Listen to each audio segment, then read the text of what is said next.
Chapter 8. Haste to Odyssey Canyon. While they were getting ready to go to Odyssey Canyon,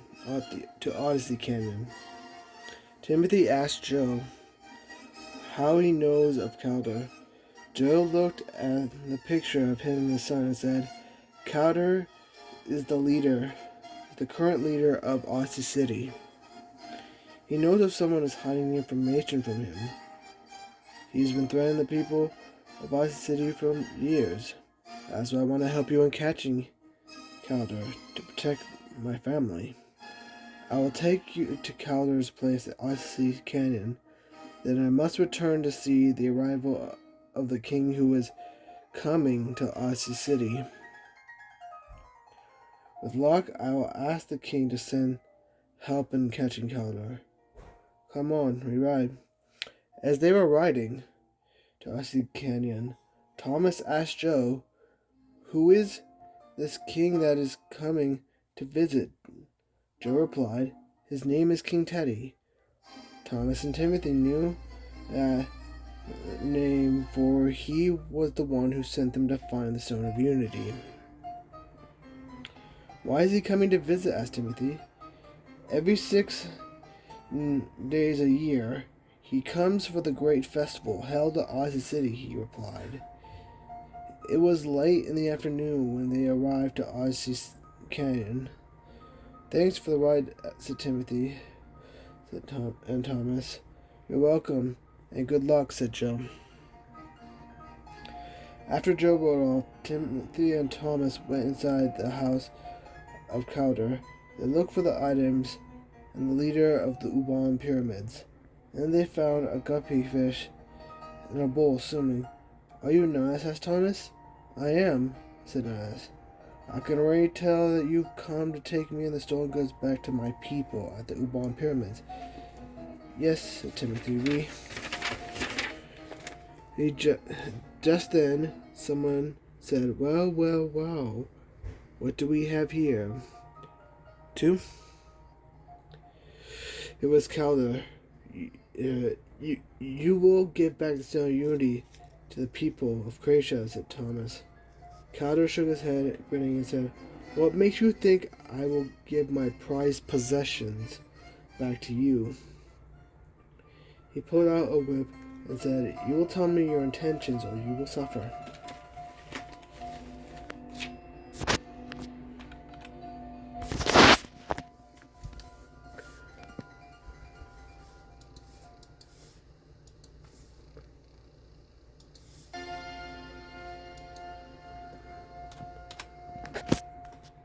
Chapter 9.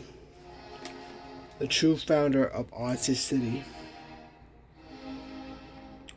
"You stole the Stone of Unity from the people of Cratia," said Timothy. "Why?" "Stole?" said Calder, cracking his whip. "This gem and the treasures I found are for the good of my city. I will prepare to be punished. Quickly, Thomas, use the shut-off switch I gave you to stop him," said a familiar voice. Thomas realized he had been given a strange box with a switch. Quickly before Calder strikes, Thomas flipped the switch. "No, I should have known. Curse you, Dr. Arcus," said Calder. Then he fell down. "What happened?" said Timothy. Just then a familiar face appeared. It was Dennis. "I thought you were at the Ubon Pyramid," said Thomas. Dennis shook his head. "That was a hologram I invented to follow you after our encounter. I knew I would meet you here," he replied. "Allow me to reintroduce myself. I am Dr. Dennis Kannick, assistant to Dr. Arcus Kurloff, true and former leader and founder of Odyssey City. I know what you're wondering. What happened to him? Can't you tell? He's a robot. He's an android, invented by my mentor, Dr. Arcus." "Who is Dr. Arcus?" asked Timothy. "I believe no one else can tell you," said Dennis. Indeed I will, said Nihilus. If you return me and the items back to the U-Bahn pyramids. I will, said Dennis. Nihilus turned his bow and spoke to the brothers of Cratia. Dr. Arkus Kurloff was the architect and founder and built Oz City.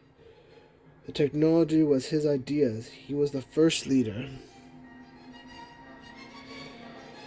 Until the people found out his biggest plan for Oz City to have robots in their city.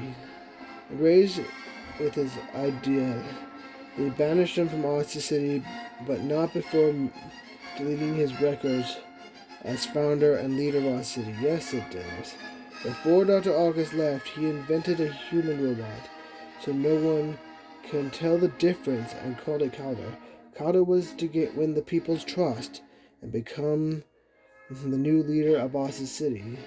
But a year later, it started to turn on Dr. Arkus by going after the artifacts like the U-Bahn pyramids and your Stone of Unity. That's why I need your help. Now that you have the Stone of Unity,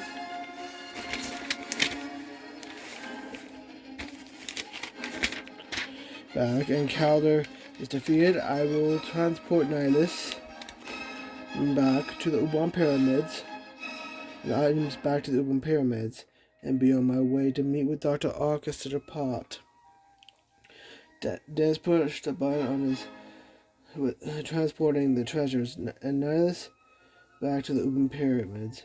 Now I must be on my way. Wait, I don't think you're getting away with this, said Thomas. With what? Said Dennis. We have completed our business, and you two must deliver the Stone of Unity to the King Teddy before he leaves. Besides, you won't have enough time to catch me. What do you mean, said Timothy. Did you forget? The festival is one night only, and the king is only there tonight. Tomorrow he departs. If you do not meet him with the stone, you will be stuck at Oz City for a long time.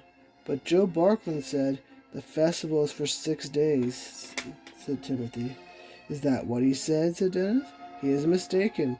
King Teddy has come with his new wife to celebrate the festival and to honor it. A special show for one night, which is tonight, is happening. And by the way, if you are not at the festival by sunset, you will not be allowed in. That is the custom of Oz City. I bid you farewell. We will not meet again. Dr. Dennis pushed another button on his coat and disappeared. Timothy, are you there? It was Joe. Joe, we got the Stone of Unity, said Thomas. What happened here, said Joe. We will tell you on the way, said Timothy. For now, you need to take us to the festival to see King Teddy before the sun sets.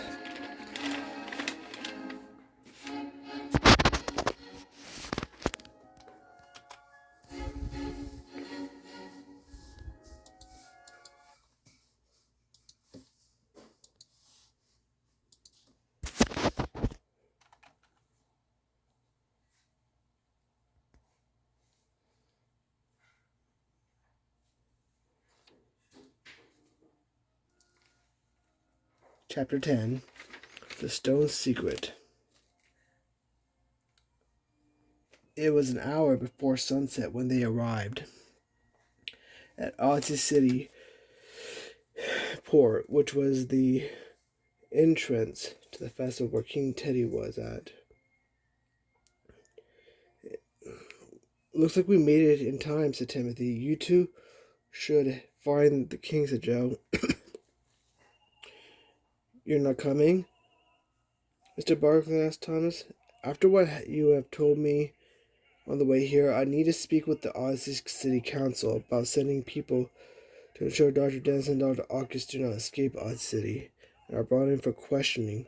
But by now they are probably far out at sea. I must go ask the council who will be the next leader of Oz City, replied Joe.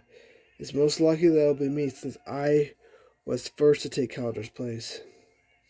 Hopefully I will see you tomorrow if I can. After saying goodbye to Joe, the two went inside the festival. They started to look for the place where the king may be. Then they saw one of the king's guards approached them before. He was right by the entrance to the theater room. "I know you two," said the knight. "King Teddy and Queen Ciala are waiting for you inside." "Thank you," said Thomas and Timothy. When they entered, they saw the King Teddy and his new queen watching a performance. "Welcome, children. Please sit down and join us," said King Teddy. And when they did, Thomas gave Timothy the Stone of Unity to give to the king. "Your Majesty, we have found the Stone of Unity that was stolen from your kingdom in Cratia, and we hope this will bring the people's happiness back." "When returned," said Timothy. King Teddy smiled as he took the Stone of Unity. "You two overcame a lot to return happiness to my people. By finding the stone, I thank you. A great reward comes to you to this day, as I have said in my letter. You both will live with me in my castle, and in time become the new protectors of the stone." "Thank you," said Thomas and Timothy. "Can you tell us what the Stone of Unity's secret is?" said Timothy. The Queen, Ciala, put her hand on King Teddy's hand. "I think it's time you told them," said the Queen. "Of course," said King Teddy.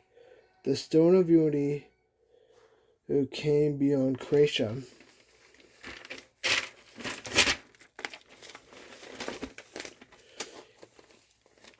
It was by a sacred guardian from beyond Cratia. At that time, it was during my first rule in Cratia. My people and subjects were suffering from peace, joy, and tranquility, even though I tried to help them as best I can. I was approached by that sacred guardian, who gave me the Stone of Unity and told me that this will bring their happiness, joy, and tranquility back.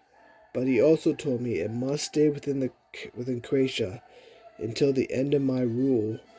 When that time comes, it will no longer be needed, for the curse of my people and subjects will be lifted." "I was burdened with making sure it was never lost," said King Teddy.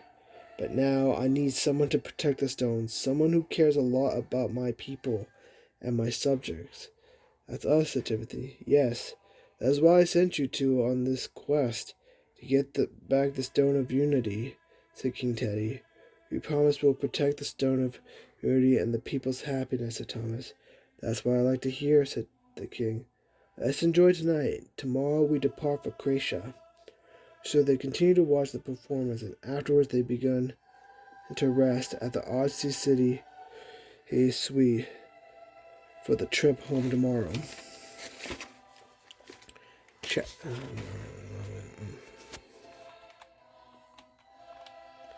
Chapter 11. The Voyage Home. It was before midday when they arrived at Odyssey City port. King Teddy told Timothy and Thomas he would send one of his knights to let them know when it is time to board the ship to leave for Cratia. While they were waiting, Joe Barkman came to see them. "Joe, what are you doing here?" said Timothy. Joe replied, "After I dropped my son off at school, I came to say thank you for both of you have done us for the city, and goodbye." "I know there is something else you want to set on your mind," said Thomas. Mr. Barker said Thomas. Joe paused with relief. "Yes, the council has named me the new leader of Odyssey City. But after I become leader, my first order of business was to find Dr. Arcus and Dr. Dennis." "Were you able to find them?" asked Timothy. "No," said Joe. "I was already right about that.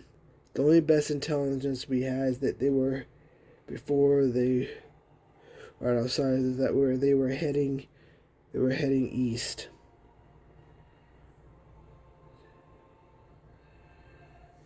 I worry what trouble he and his assistant will cause with if he ever comes back here.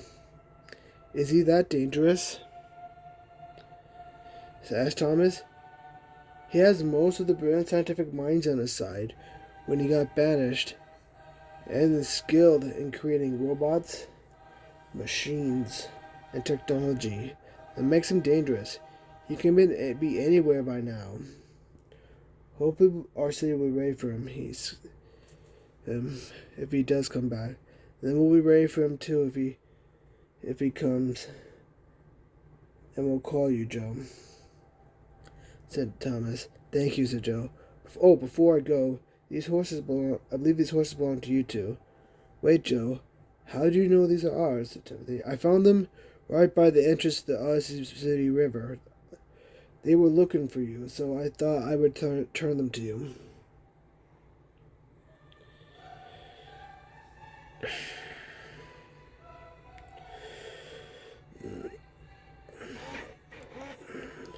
I hope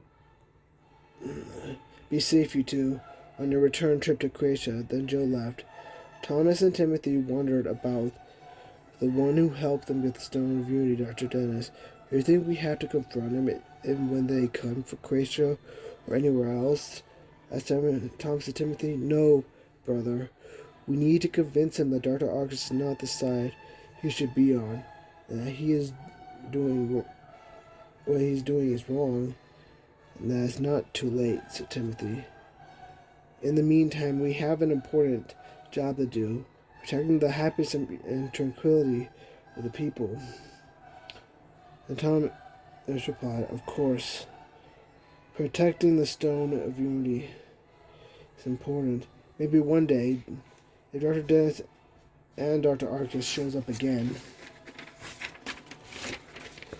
we will convince Dr. Dennis to stop this. All right, brother, said Timothy. Just then, one of the knights came to them. It's time to leave for Cratia and receive a hero's welcome when the stones return. All right, said the two brothers. Thomas and Timothy boarded King Teddy's and Queen Ciela's ship and departed, and they both knew that their quest was finally at an end. Epilogue.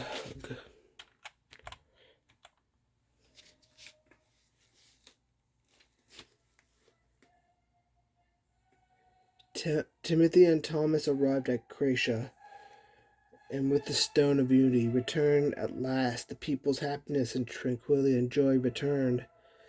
Timothy and Thomas got a hero's welcome by the people and became the new protectors of the Stone of Unity. With Dr. and with King Teddy and Queen Ciela at the castle. As for the whereabouts of was with Dr. Arcus and Dr. Dennis, that's a story for another time.